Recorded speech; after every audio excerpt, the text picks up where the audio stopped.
CBS News editor-in-chief Bari Weiss is now facing some major blowback after pulling a 60-minute segment she argued was not ready for publication.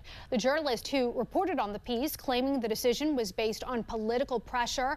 The National News Desk, Jeff Harris, you've been digging into both sides, Jeff.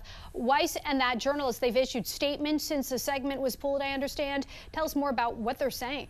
So Weiss claims that it's her job to hold stories that really just aren't ready yet, while the journalist Sharon Alfonsi says the story was cleared by CBS News attorney, so in her view, pulling it now isn't an editorial decision, but rather a political one.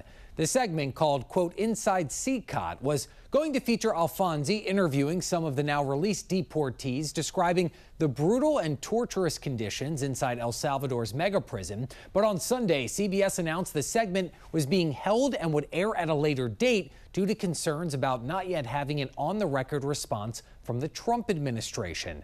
Alfonsi speaking out following that decision, saying in part, quote, if the administration's refusal to participate becomes a valid reason to spike a story, we have effectively handed them a kill switch for any reporting they find inconvenient. Meanwhile, Weiss saying, quote, holding stories that aren't ready or ready for whatever reason, that they lack sufficient context or that they are missing critical voices happens every day. I look forward to airing this important piece when it is in fact ready.